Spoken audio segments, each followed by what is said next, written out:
Are you curious about Gestalt language processing? You are not alone. Join me, Karin Koukeyan, and Speech Therapy PD for our podcast, The Gestalt Get Together. Our episodes try to balance the enthusiasm and excitement about GLP and its associated intervention ideas, as well as a healthy dose of skepticism about how to understand and integrate this paradigm shift into your career and the field at large. We hope that you can get together with us to learn more about Gestalts.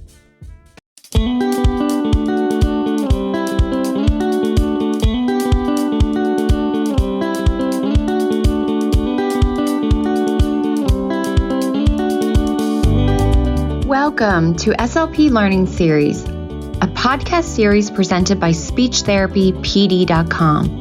The SLP Learning Series explores various topics of speech-language pathology. Each season dives deeper into a topic with a different host and guests who are leaders in the field. Some topics include stuttering, AAC, sports concussion, teletherapy, ethics, and more.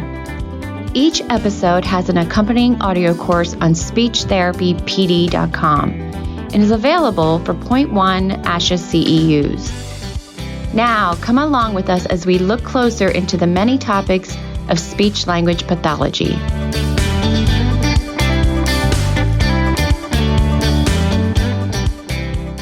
Welcome to Season 7, Telepractice. It's not just screen time. Welcome to the podcast mini-series, Telepractice, It's Not Just Screen Time, presented by SpeechTherapyPD.com. Thanks for joining us for our 5th episode, Empowering Parents via Teletherapy, Early Intervention to School-Age Children. This audio course is offered for 0.1 ASHA CEUs. I am your host, Karin Koukeyan. I've been a speech-language pathologist for over 2 decades and working in telepractice for the past 12 years, serving in both special education and healthcare. Before we get started, we have a few items to mention. We love and encourage questions from our participants. You can put your questions in the chat box for our guests to answer towards the end of the episode. As a reminder, if your state license requires CEUs, be sure to complete all course modules, including the one that says quiz, before the end of today on your SpeechTherapyPD.com account. Here are the financial and non-financial disclosures. Karin Koukeyan is the host of this podcast and receives compensation from SpeechTherapyPD.com, and she is also currently the clinical program director at SLP Tele. Her non-financial disclosures are that she is the current SIG-18 Associate Coordinator for ASHA. Megan Ramirez was paid an honorarium for this presentation. She is the owner of Little Fish Speech Therapy, LLC. Her non-financial disclosures are that she is a member of SIG-18 for Telepractice. And now here's a little bit about our guest today.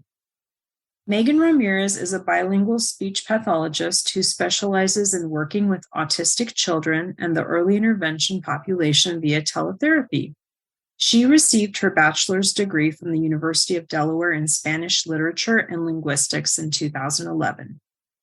Megan went on to receive her master's degree in speech and language pathology from Syracuse University in 2014.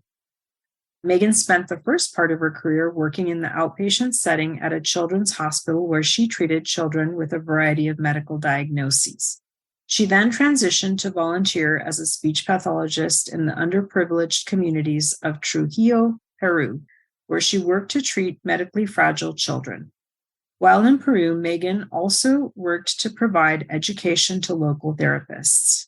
After her year-long contract in Peru ended, Megan began working as a speech pathologist via teletherapy, specializing in coaching parents of autistic children and children ages 2 to 5. In 2021, Megan opened a private practice which specializes in providing neurodiversity affirming speech therapy services. Welcome, Megan. In this episode, we will be covering the following learner outcomes. By the end of the course, participants will be able to define parent coaching via teletherapy, summarize research supporting parent coaching via teletherapy, Define speech and language outcomes for parent coaching intervention via teletherapy with the early intervention, preschool, and autistic population. Let's get started with a question about you. We would love to hear about how you began your journey as a SLP and then came upon telepractice. Sure. So I was working as an SLP in Peru. And when I finished my contract in 2018, I began looking for online work. I actually started working with an online dictionary, doing translations for them. And then I actually came across SLP Tele, where I met Karin. And that's when I began working in teletherapy. And that was in 2019. And so, I continue to do teletherapy because I love the teletherapy platform. I loved seeing the progress, and it was just a really great experience overall. And so then in 2021, I opened up my teletherapy practice. Amazing. Love it. What type of clients do you see in your private practice and where are they located? So I see a wide range of clients. A lot of them are from 2 to probably around young adults. I work with autistic children, the early intervention preschool population. I work with kids who are working on articulation therapy. I work with a lot of Gestalt language processors, so those kiddos who communicate using echolalia. We work to help them create novel natural language. And my kids are all over. They are mainly in New Jersey and Washington, but I do have a few in other states, such as California and North Carolina as well. Excellent. So let's go ahead and get started with our main topic of interest today, parent coaching. What is parent coaching and how does it work? And while you're discussing that, also define for us what is not considered parent coaching. Great. So when we speak about parent coaching, this can mean coaching a guardian, a sibling, a grandparent, really whoever is regularly attending those speech sessions with the client. So parent coaching involves educating parents on the use of the strategies or interventions, as well as allowing them to practice the intervention with their child at the supervision of the SLP. It includes a lot of elements, sharing knowledge from the SLP to the parent or the caregiver, the SLP demonstrating the strategy. So for example, explaining and demonstrating how to use modeling in order to increase a child's single word utterances, for example. The SLP observing the parent with the child as the parent practices the strategy or the intervention, and then the SLP providing feedback. It also includes parent reflection on the use of the intervention and discussing problem solving with the SLP. So it is really important to have all of those elements together. In the literature, there is actually not one single definition of parent coaching. We'll see a lot out there, but in general, we do see that these collaborative elements between the SLP and the caregiver is what is consistent in the literature. So what we don't consider to be parent coaching is just, a conversation with the SLP and the parent. So, while that might be an important component of it, a conversation and sharing knowledge in isolation by itself isn't parent coaching. We also don't consider it to be parent observation of the SLP. Also, while that is an important component, it's not alone, it's not considered to be parent coaching. So we really need to have all of these collaborative elements of sharing knowledge, demonstrating a strategy, seeing the parent, then interacting with the child and providing the feedback in order for it to be considered parent coaching. It's very interesting. So I see the parent observing the therapist as being more passive, whereas the sharing of knowledge and demonstrating a strategy as being more interactive and more of an active learning experience. I'd love to hear a little bit more about how technology is used in telepractice to do the sharing of knowledge and demonstrate strategies. The more detail you could give us, I know our audience would really appreciate that. Sure. So I think it depends on the platform, but when we talk about sharing knowledge, I think it's a matter of having not just one, but multiple conversations with the parent about our intervention and why we're doing what we're doing in terms of the intervention. Because if the parent doesn't quite understand the reasoning behind it, then it's not going to be nearly as effective. So, I think via teletherapy, having many conversations with the parent about our intentions, about what we're trying to achieve, what our goals are. That's the first step. And then when it comes to modeling the actual intervention ourselves as the clinicians, that can look very different depending on the child's goals and depending on the dynamic. Sometimes that might include sharing a screen, for example, or, maybe we're working on articulation words with tic-tac-toe. And so I just share my screen and I might demonstrate the intervention and I'm playing tic-tac-toe with the kiddo while we're doing our therapy. And then the parent is doing it. So sometimes it involves the parent participating in an activity with the child as I'm providing some feedback. So I really think, depending on the child and their needs and the parent and the goals as well, really depends on those different factors. It can definitely vary. Do you have any examples of good reflection questions that you might use with parents? I might ask them how they thought that the intervention or their implementation of the intervention went. I think when parents, sometimes they might even initiate that conversation after an activity and they might ask questions. And that's how I really know that they are actively learning and actively participating in these interventions. So when they start to ask questions is kind of like when the light bulb goes on, because that's when I know they're really, the wheels are really turning for them. And so, I feel like I like to just kind of have those open-ended questions for them. How did you feel that it went? Or what do you think now, knowing what what do you think that you might do differently next time? And so that way we are kind of actively guiding them towards working with that particular intervention with their child. Definitely. And I'm curious, I've always thought it was challenging that in telepractice, we can't share the same object. So how do you do modeling for the parents through telepractice? So sometimes role play actually might be the most effective. So, for example, if we have a kiddo who is really active and maybe they are one of those kiddos that maybe doesn't attend to the screen for the whole session, maybe they'll attend to the screen for, a couple of minutes here or there. What we might take or we might use as an opportunity is for the SLP to role play with the parent. So I might take out an activity that I have on my end and demonstrate the intervention with the parent and showing them how I might do it, but on my end with the toy that I have. So then that way they know how to use maybe even a different activity, a different toy at home. The important thing though is that the intervention is going to remain the same. So if I'm modeling with a Mr. Potato Head on my end, if the child decides that they want to play with a cooking set, for example, the intervention of modeling and maybe following their lead, for example, is going to remain the same. And I also think that's an important thing to explain to parents. While the activity might change, that intervention and the way we implement that intervention is going to remain the same. Wonderful. Thank you for explaining that. So what are some ways that in-person parent coaching might differ when applying these strategies in person versus telepractice?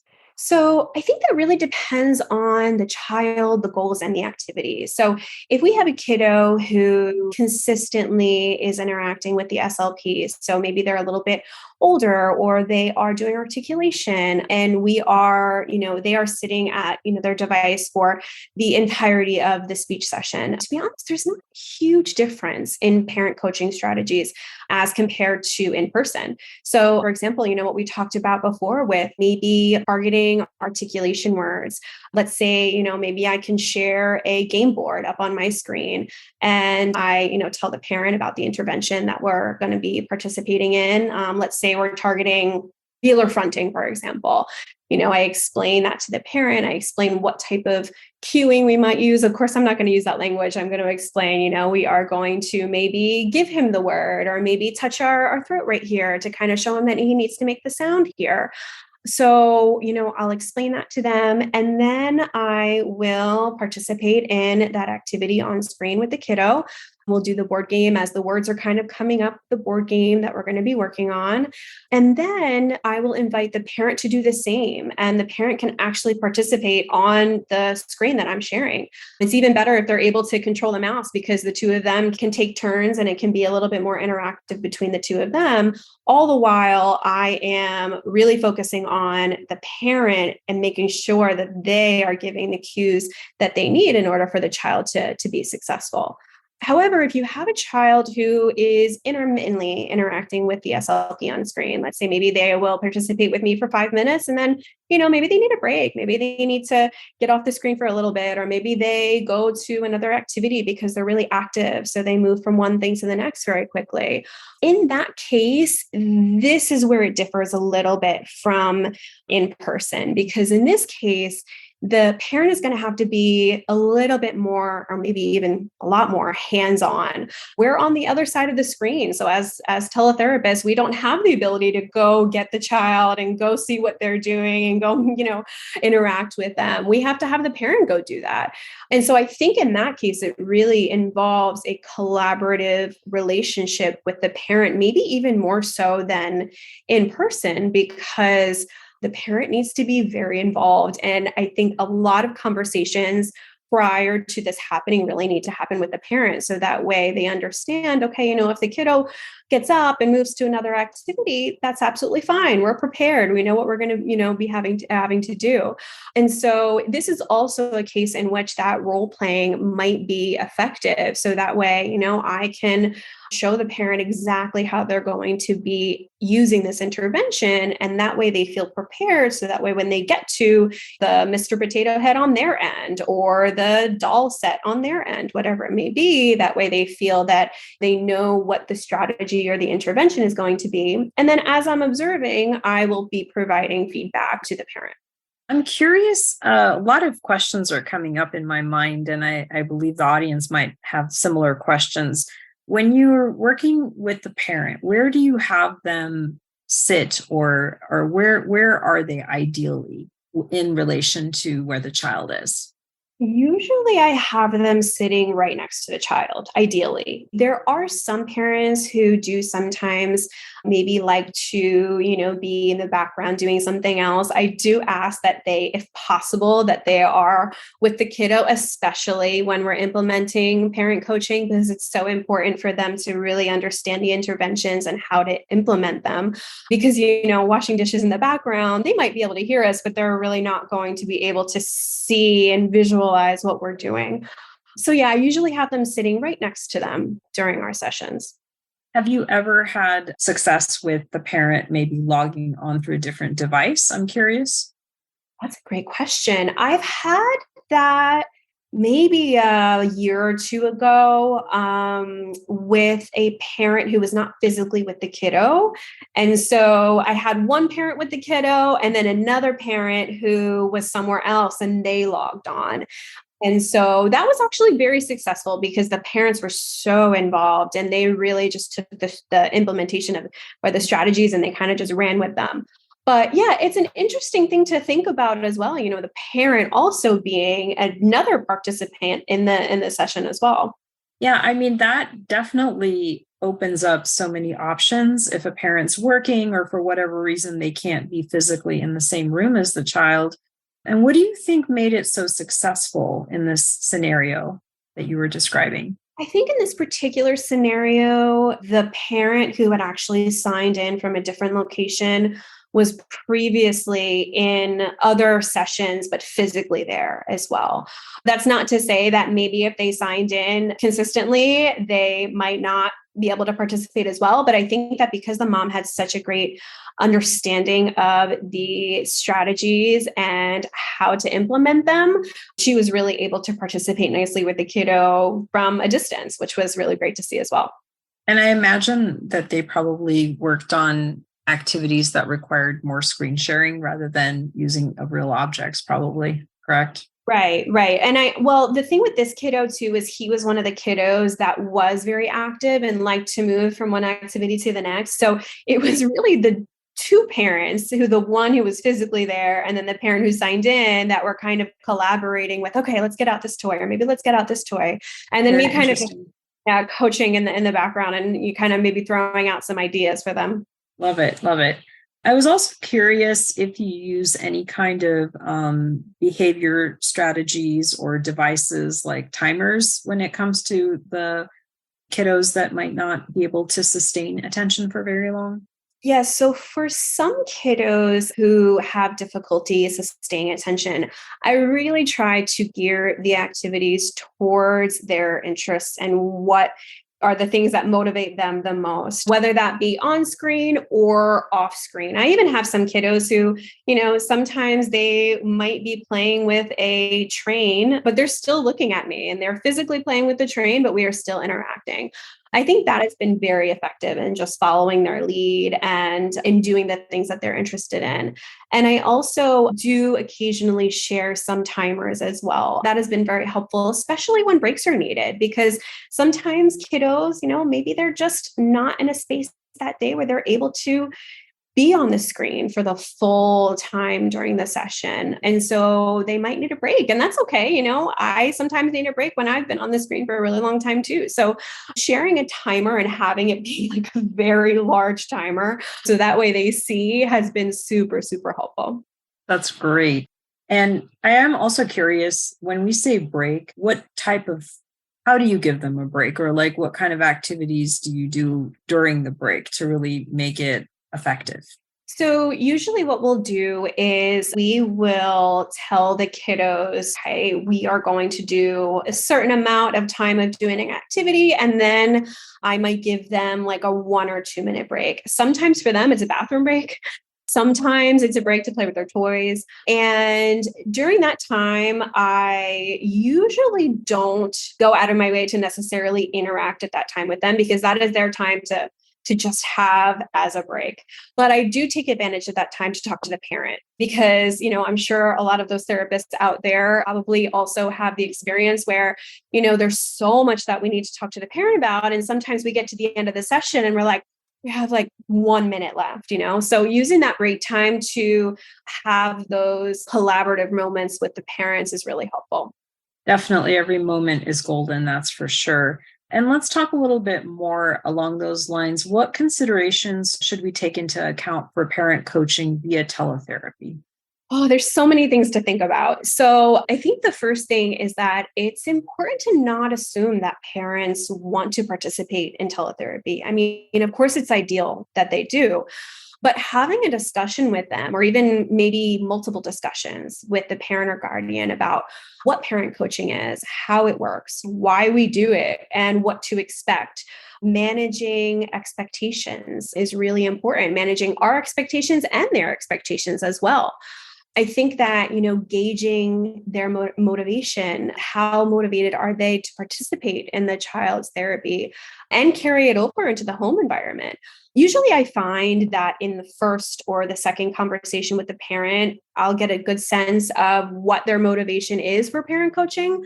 Some parents call with that in mind. They want tips for home and they want to know what they can do at home. And then some parents do prefer that the SLP takes over and does the teletherapy or does the therapy. So I think it's really important to kind of establish all of those things prior to then embarking on the parent coaching journey. Another thing to consider is parent schedule. Every family member or every family has their own reasons for choosing teletherapy. And some families may choose teletherapy due to time constraints, or that, the fact that teletherapy is convenient, which of course it is, it's wonderful. But they do this because they have busy schedules, or they have other commitments or other kids. So we also have to consider, if we say to them, we are going to give you all these strategies and, you're going to have to work from one session to the next, you're going to have to do a bunch of work. We don't want them to feel like we're putting more on their plate than they already have, which is why I think it's important to create strategies that they can fit into their everyday routines so that not only do the skills generalize, but so that they also don't feel that we are putting more on their plate than they already have. I also think that considering a parent's comprehension skills overall, some parents do better with small pieces of information. Some parents need a lot of repetition. Some parents need a lot of demonstration, and some parents themselves might have comprehension deficits. So we definitely need to be mindful of that. We also need to think about, how do parents learn best? Sometimes I'll even ask them, do you prefer that I give you feedback in real time, or do you prefer to interact with your child for a couple of minutes and then I give you feedback after? Do you want a written summary of what we've talked about, so that way they have a visual? Because every parent learns just like children. We all have our different ways that we learn best. I also think being mindful of the environment is really important too. In teletherapy, sometimes we can only see a portion of the room. So we might really not know what's going on, who's there, maybe the TV's on, maybe the whole family's in the kitchen, we have no idea. So it's important that, we have conversations with parents about the best environments to do teletherapy in and to do parent coaching in. Another thing to be mindful of is also thinking about maybe the device that they're using. So for those kiddos who are more frequently on the move, I usually recommend a tablet, for example, so that way they can see me on a bigger screen. But, if the kiddo is going from one toy to the next, the parent can bring me around. And that way it doesn't feel like it has to be so stable. Maybe for those kiddos who are able to participate in on-screen activities for the entire session, maybe a desktop or a laptop would be more appropriate because they have the screen control. So that's definitely something to think about as well.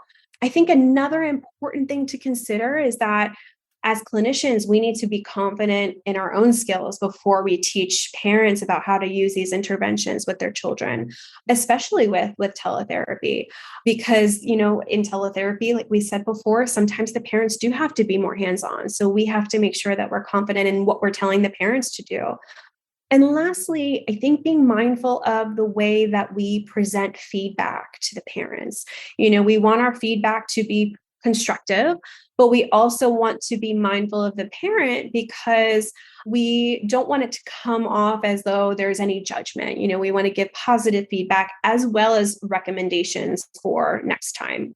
Wow, a lot of really great nuggets in there. If you don't mind, I'm going to try to ask a few more questions to go a little bit deeper because I'm so curious. So you mentioned that, each parent is going to learn differently. We all have different styles and different manners that we learn best. And I'm curious, what are some ways you go about gauging that? Is it just through trial and error, or do you actually have a way of knowing what a parent's preferred learning modality might be? That's a great question. Usually I will go the first couple of sessions and just have, those conversations with parents, providing them with the strategies, and then also those conversations about providing them feedback. And I think sometimes with that, I'm able to gauge, okay, did they take in what I was saying, or maybe do I need to change it up?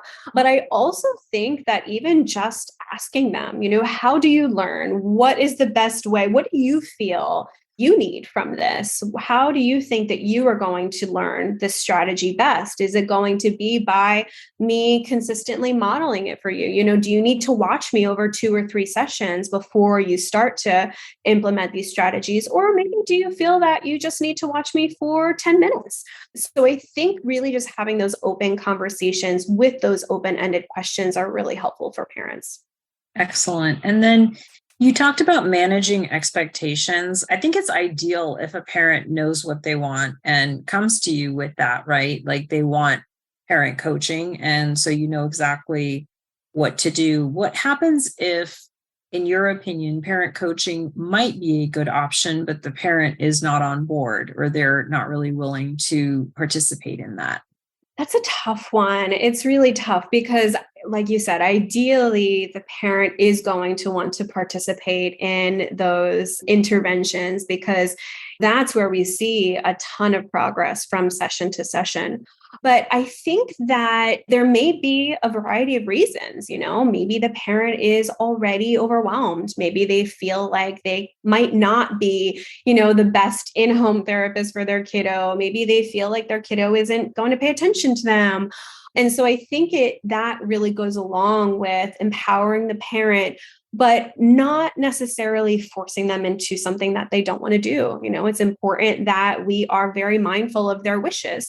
All the while, we can continue to educate them. I think that is key. If they come to me and they say, they don't even necessarily have to say, it's one of those things that sometimes I can even tell if they're, if they leave the kiddo at the screen and then they go off into the other room and then we just talk for 5 minutes at the end of the session, we can kind of tell, okay, maybe they're not interested in participating. And I think with that, then it's just really important to tell them, this is what we did today, and this is how we're doing it. And just kind of educating them about the importance of the power, really, of using these strategies at home.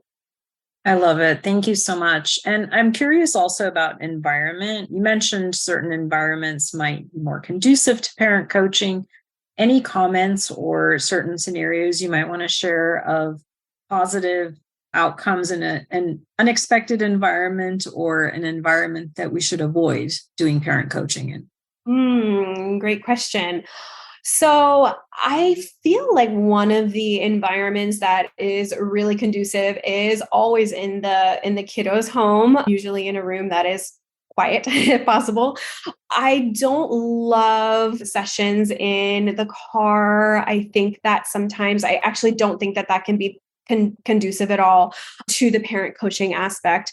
Even, for example, outside on the playground, I think if there's good internet connection and if the kiddo is one of those kiddos that loves moving around and just really is going from, one thing to the next, maybe they need to move their body. So, if the parent is able to bring me to the backyard and we're able to do parent coaching that way and it's working with the child and the parents in with it, then by all means, I think, those sometimes unexpected locations can be conducive to parent coaching, but it does have to be controlled in some manner. There has to be that internet connection. There has to be, if we're at a playground, for example, there can't be a ton of other kids around because then it might be a little too distracting. Maybe in their backyard in the sandbox or something like that might be a good place.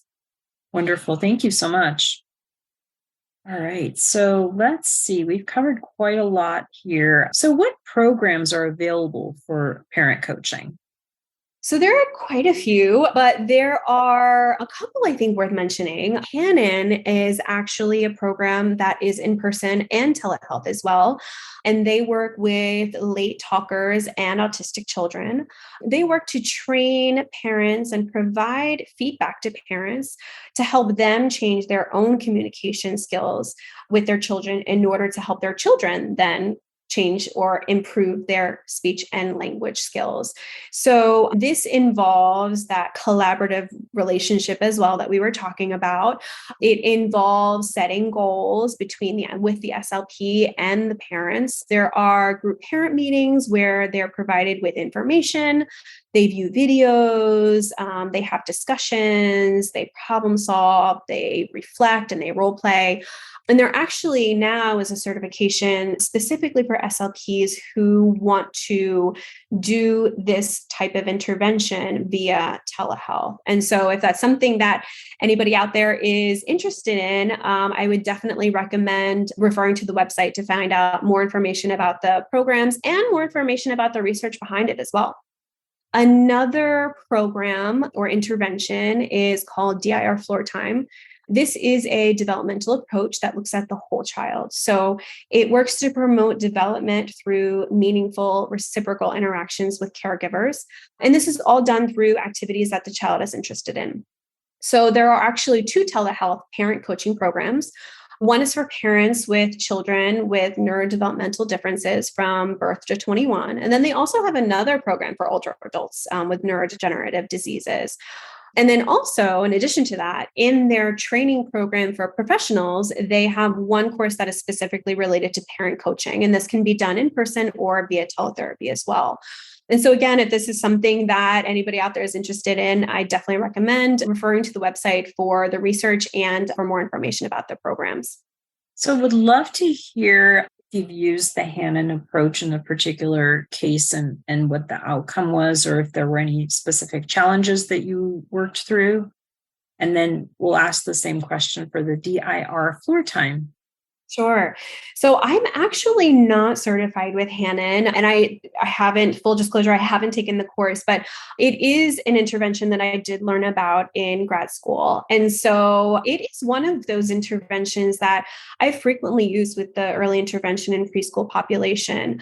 And it really just involves providing, modeling and providing those language stimulation techniques to kiddos who maybe don't quite have those first words yet, or also kiddos who are autistic. And so with that, I have done that kind of across the board with a lot of my parents and teaching them how to model, how to recast, how to do the self-talk and the parallel talk. And it's really great to see because a lot of the parents end up kind of just picking this up as their natural communication strategy with the kiddo. Sometimes they come to me and the parent, by no fault of their own, might ask a lot of questions, or they might say, what color is this? Or what's that called? And so then I kind of try to work with them to then try to get them to model, what the name of that object is or what color it is. So that way, there isn't that pressure on the language for the kiddo.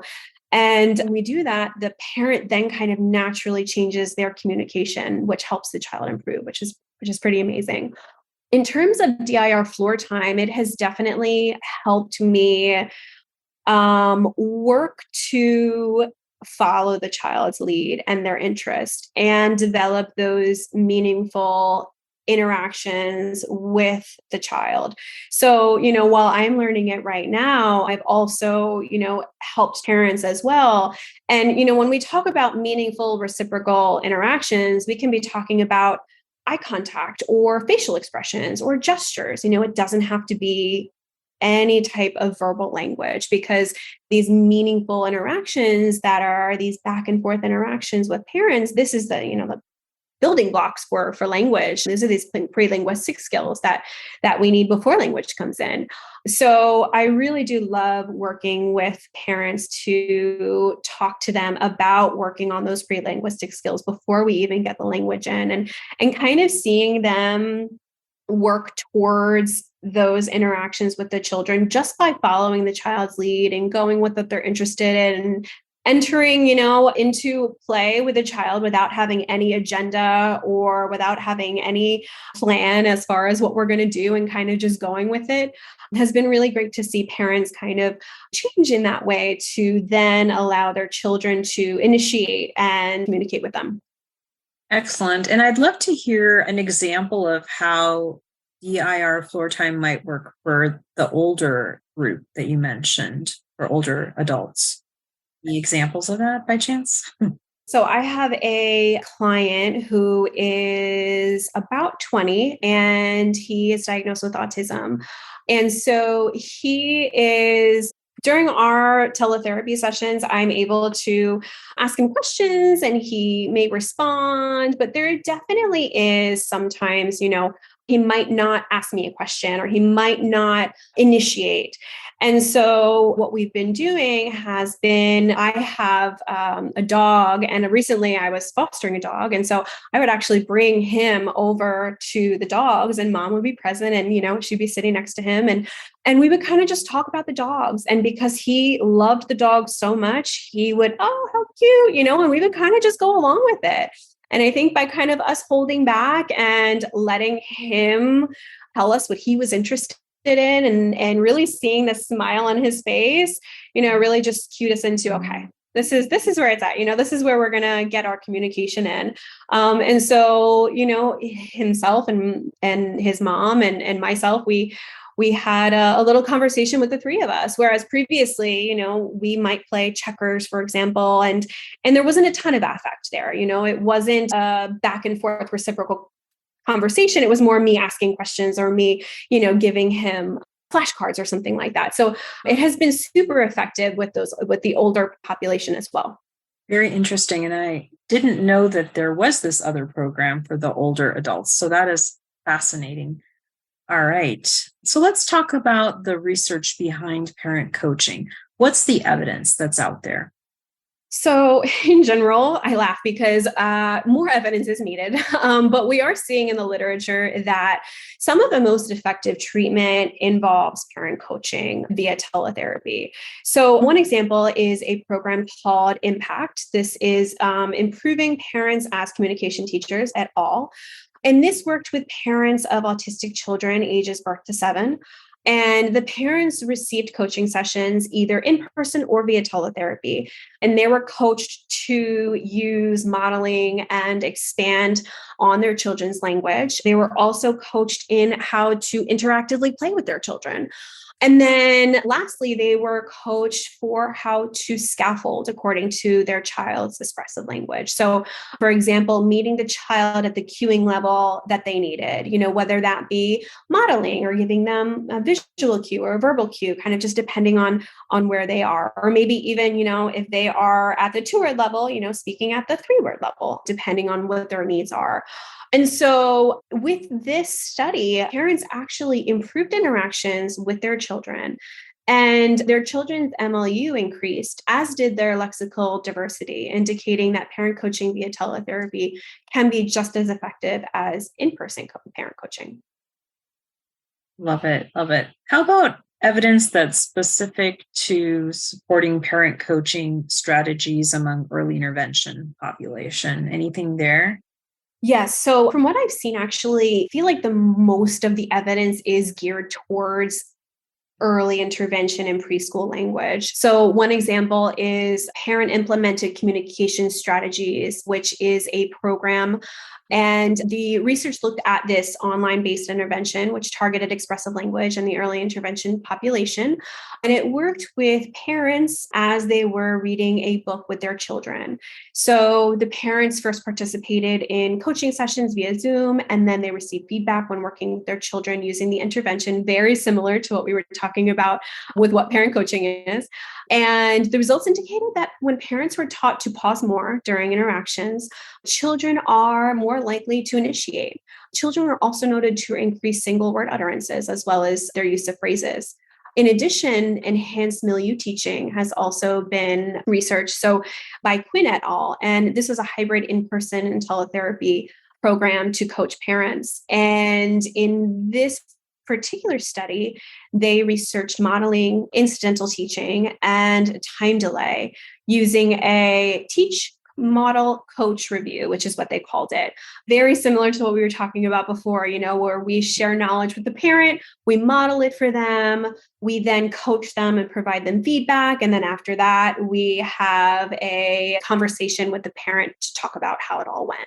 And the results with this indicated that there was an increase in communication intents and different numbers of words in children. So all really good things pointing to early intervention strategies for parent coaching via teletherapy.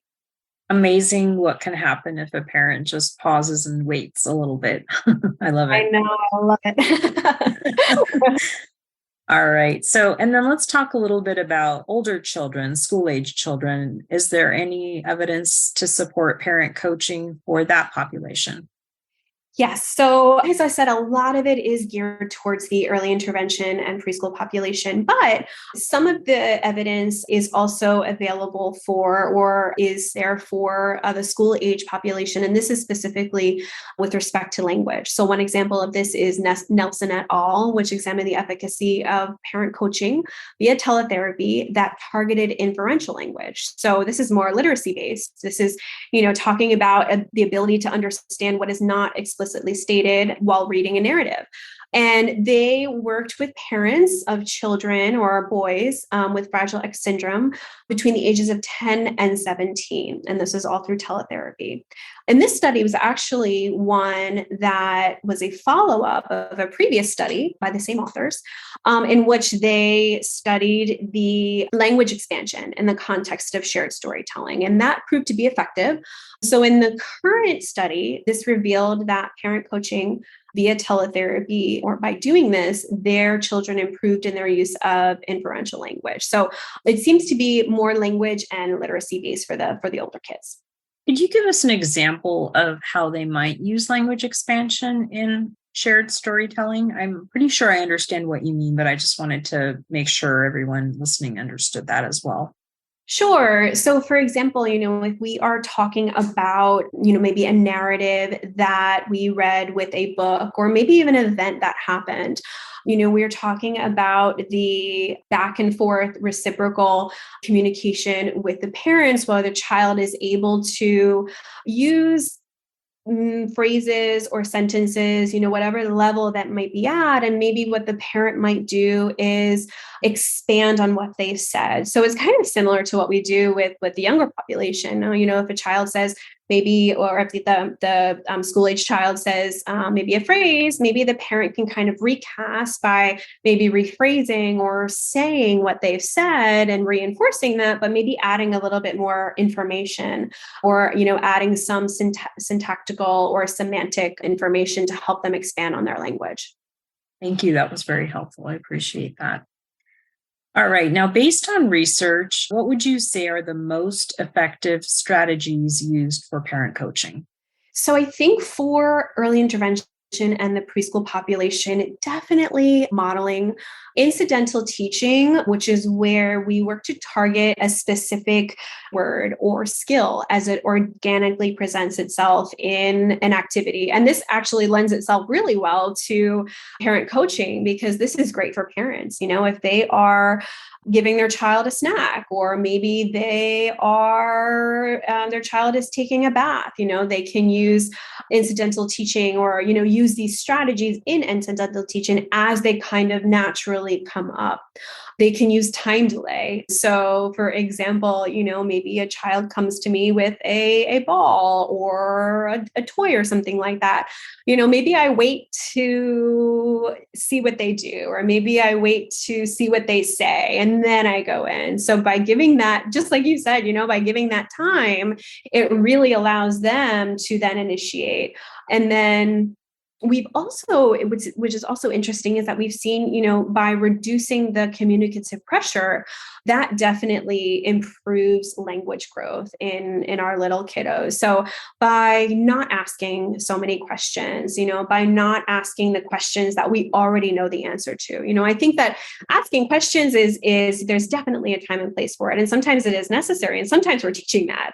But for our little kiddos who are just learning language, or maybe who are still working on those great linguistic skills, definitely reducing that pressure for them helps them then again initiate and expands their language. And then, of course, language facilitation techniques such as self-talk. Maybe I will just talk about what I'm doing when I'm playing with a dinosaur, parallel talk, talking about what the kiddo's doing, allowing for silence when we're playing. So that way there isn't a ton of pressure there. If I'm consistently talking while the kid was playing, then there is no room for them to communicate. And so I think that those things and teaching those skills to parents is super helpful to expand their language. And then in terms of, our school age population, parents have been successful when coached how to use verbal prompts or open-ended questions, modeling, expanding, kind of like we just talked about before, recasting. Those things have been super helpful in terms of outcomes for children's speech and language skills with parent coaching. I think it's such an important reminder to not have those pressures when speaking. I just think of all the parents that are constantly asking their child to label, what's that? What's that? Or say blank, when, they really can't. So it's really a great reminder about that. So let's talk a little bit more about the outcomes. What speech and language outcomes can we see with our clients whose parents participate in parent coaching via teletherapy? I think the biggest thing is generalization. So as therapists, as SLPs and SLPAs, we only see the client for a very small period of time throughout the week. Maybe it's a half hour, maybe it's an hour. And so that parent coaching piece is so important because the parent or the caregiver or whoever it may be is with the child for the rest of that time. And so when the parent really does participate in parent coaching via teletherapy, and when it's effective, we see the generalization of skills. So, we can see improvements in expressive language skills, improved vocabulary, improvements in literacy skills, and even articulation as well when we have parents who are coached on how to work on specific target words and goals with kids. And then before we go further, what are some measurable ways to target speech and language outcomes for parent coaching? How would you write like a measurable goal, perhaps a SMART goal for parent coaching? Great question. I've actually never specifically written goals for parents. I might have notes on my end about maybe how the parent is doing in terms of, their level of comprehension of the different interventions or, maybe where we left off last session. But really, I write the goals for the children or for my clients. And then, of course, I'll share those goals with the parents. So really, when we start to see the improvements in the goals with our kiddos, that's when we start to know that, the parent coaching is really being effective. That's really a good point. So you don't necessarily have to write the goals from the parent's perspective. It can still be through the child's perspective. I love that. All right. And then I'm curious how you would measure outcomes for generalization of articulation goals when you're using parent coaching. So sometimes what I'll do, and I don't do this for every session, but when I'm coaching a parent, what I might do is take a data count at the end of one session and at the beginning of the next session. So it might even be like out of 5 trials or out of 10 trials. And so that way I can really see that, between the last session and the current session, oh, wow, there's been some improvement. So it looks like they have been practicing at home. And then also, just checking in with parents at the beginning and or end at each session. Sometimes I'll ask that open-ended question. So, how did it go this week? And usually they know what I'm referring to. And in my experience, parents are usually very upfront about whether or not they practice. Sometimes they might even say, you know what, this week was a holiday. We didn't get much practice in. And that's usually fine because they do know that, consistent practice is what leads to us improving our goals. But, sometimes it does get to be a lot. So, I definitely try to check in with parents, though, and make sure that they have what they need in order to be able to implement those strategies from week to week. Great advice. Can you share some specific cases where parent coaching improved outcomes for your clients? Sure. So I have one little kiddo who started with me a couple of months ago. And her mom came to me and said, she has a couple of single words here and there, but, she just spends the entire day with these long strings of utterances that I just can't quite understand. And she's going on and on and on, and I'm just not quite getting it. So we started our sessions and actually came to find out that this kiddo was a Gestalt language processor. So she communicates using echolalia, and the long string of utterances was actually jargon. And these were actually scripts. It's just that the words hadn't quite fit themselves into the scripts yet, or the delayed echolalia. So during our teletherapy sessions, this kiddo was pretty quiet with me. I mean, she was super interactive on screen, really engaged. She would, give me some vocalizations here and there, and sometimes some gestures. All the while, mom was sitting next to her the whole time. And so I did a couple of sessions of just me and her because I wanted to kind of gauge where we were at. And then after a couple of weeks, mom actually sent me a video of herself playing with her daughter. And it was a completely different story because I heard the jargon. I mean, this kiddo was just going on and on and on and on. So I think it's really important because, I was able to see the difference between what I was seeing in the session and what I was seeing at home. And so then what I did was I coached mom in our sessions to work on just following her lead, allowing her to initiate, doing activities that really interested her, and modeling. That was the main thing that we worked on, just modeling new phrases for her to learn that would have been functional. Things like, oh, we did it, or things like, oh, that's fun.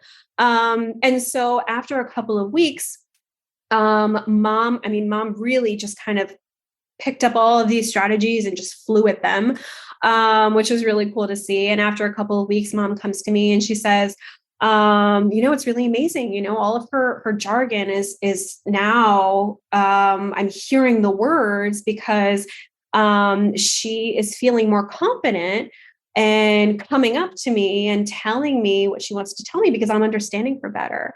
And, the modeling is really helping because I'm listening to her, then repeat the models. And I'm not even asking her to repeat them. And that's what I told mom, let's not ask her to repeat the models. We're just going to model and we're going to see what happens. And so, this kiddo is now using more phrases. She's definitely expanded the amount and the types of phrases that she's used, which is really, really amazing. So it's really been cool to see that, I've only kind of been just a catalyst in this. I really just kind of taught mom how to model. I gave her, a bunch of resources. We practiced every session and I gave her some feedback during the sessions. But it's been really great to see the increase in expressive language that this kiddo has had. And I think you really encapsulated that well. Parent coaching is basically the catalyst. That's awesome to hear that. Would love to hear another case if you have one. Sure. I also have a kiddo who I just started working with, who came to me with a bunch of phonological processes that were impacting his intelligibility. So we started with final consonant deletion, and we started with the consonant vowel consonant structures. So words like sit and hat and boot and boat, things like that. And so this kiddo loves the on-screen activities. He enjoys, any of the board games, tic-tac-toe, Connect Four. So it's been really great and easy to also get mom involved in the on-screen activities. So what I did was I started working with him because I wanted to kind of gauge how he would respond to the strategies first and in the implementation of the intervention first. And when he picked up on it pretty quickly within the first session, then actually within that first session, I involved mom. And so I explained to her how we were going to model the target word. And then I also explained to her what might happen if maybe he produces the target word, even with the model, incorrectly. What else do we need to do? Do we need to give him a verbal cue or a visual cue?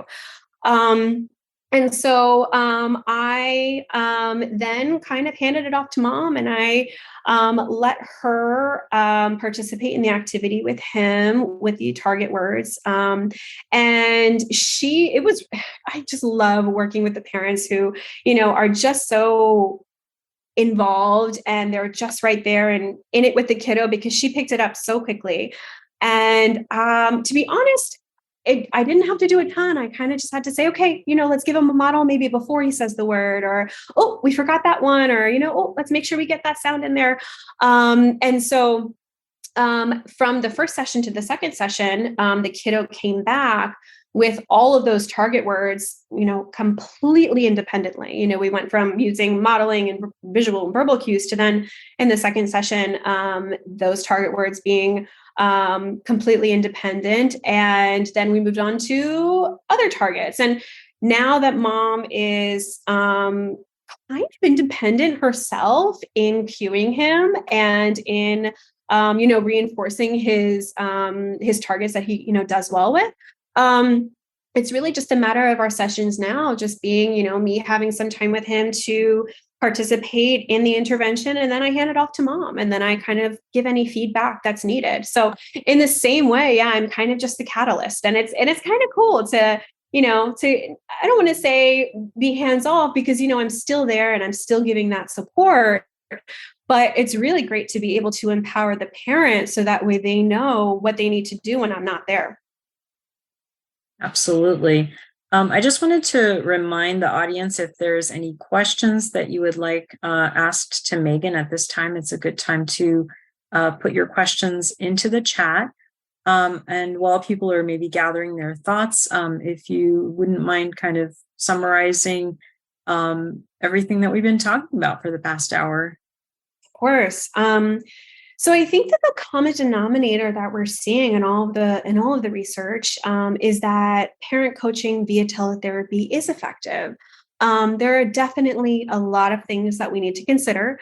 But I think that if we are on board and we're confident in our skills, and the parents on board, if we start having those conversations, I think that the parent coaching piece can be incredibly effective.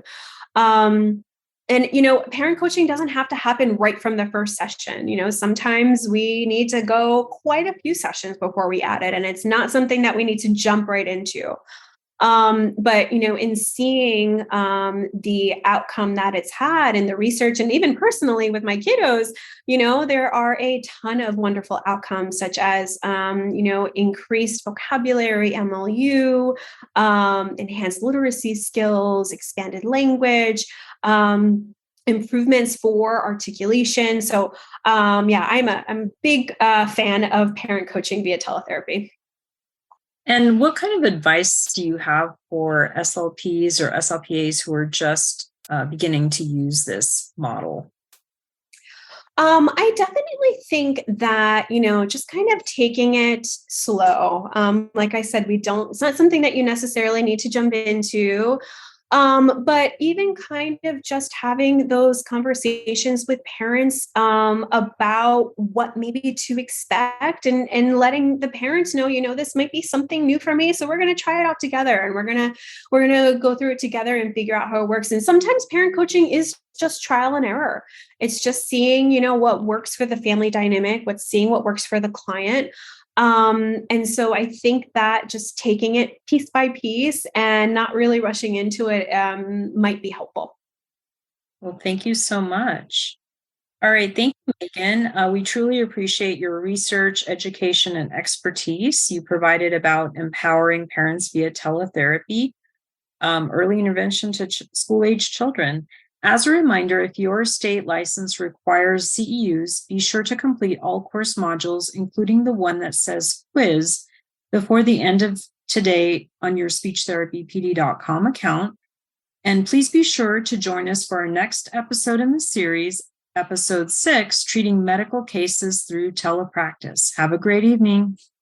Thank you. Thank you for joining us for tonight's course.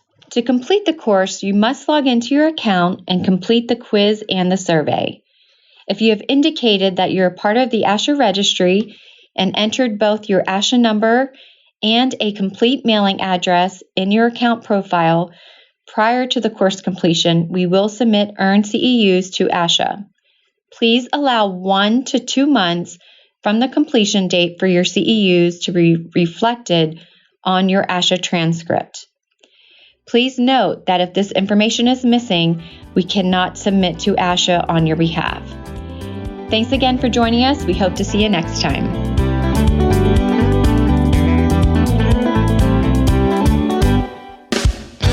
Thanks for joining us at SLP Learning Series.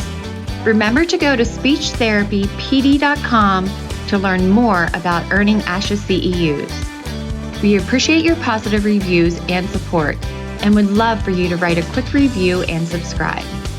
If you like this and want to hear more, we are offering an audio course subscription special coupon code to listeners of this podcast.